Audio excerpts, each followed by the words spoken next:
Hi, I'm Brendon Payne with Century 21, the Harrelson Group here along the Grand Strand. And thanks again for taking the time to watch this quick video. I wanted to give you a little bit of additional information from the info that you got in the newsletter explaining what's been a very, very popular topic over the last 30 days, and that is the interest rates. We've already seen interest rates move up relative to the last year or so quite a bit here just in the last 30 days. And so it seems like the topic of conversation when real estate comes up now is, what do you think is going to happen with the interest rates? And if it does happen, then how do you think it's going to affect the market right now? So I want to give you a little bit more information, give you some things just really to keep an eye on, and let you know that I'm keeping an eye on, is to be informed as to how it could potentially affect any decisions down the road and potential market impacts. There's nothing in here that I think warrants an immediate decision based off this. It's just really more informative, so you can look at a couple of different things that I'm seeing and that I'm keeping my eyes on, and may help you make some decisions as we move forward now into the third quarter, believe it or not, of 2013. So we know that interest rates are definitely have been for the last 30 days on the rise. And so when we look at that, we have to look and say, well, how is that going to affect the overall market, sellability of properties, the supply, the demand, and all of that. So I'll start out with the number one thing that interest rates impact from the consumer standpoint is the buyer's ability to buy. There was an article recently in the Wall Street Journal that quoted there's about 17 million people right now that, and I'm not sure exactly how they come up with that number, but about 17 million people that would qualify for a mortgage right now. And they estimated that if the interest rate were to go up 1 percentage point, then that would eliminate approximately 4 million people from that number.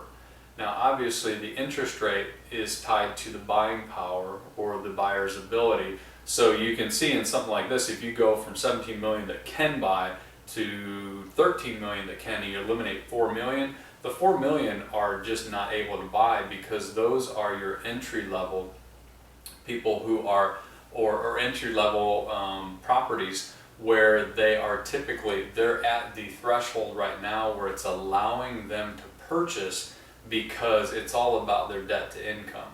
So if it raises the interest rate a point, which creates a larger payment, then their debt to income ratio would be off and they wouldn't be able to qualify for the mortgage. So that's how that part of it affects it.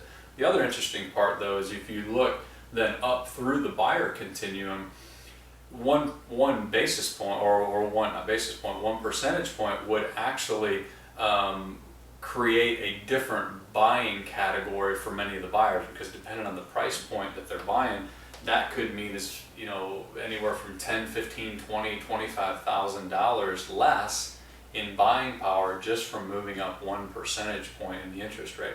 So you can see it definitely affects the ability of the buyer. Obviously, ability is directly proportionate to the demand that's created. So if people can't buy, then that's a portion that they may want to, but they don't have the ability. So that affects the demand that's created for the properties. And when you look at the ability affecting the demand, the next step is everything that we look at from an economy standpoint is typically based on supply versus demand. So when we look right now, for the last several months, I've been sharing with you that we've got a little less supply, which is good, and we're seeing more demand, which has been very good. You've got increased supply and either increased demand and either lower supply or the same supply, then typically from a pricing standpoint, you'll see that bump in prices, which in some parts of our market's exactly what we've experienced over the last 9 to 12 months, depending on what category that you're looking at. Now, as we move into period of transition with the interest rates, then we could, if we're in a position where we notice that the supply stays the same, but demand is affected because of people's ability to buy, that could eventually lead to a softening or the potential for a softening. Nobody will know until we get to that point and see how the other factors come into play. But that's something to really kind of keep an eye on, because we've talked in the past before as far as the inventory levels.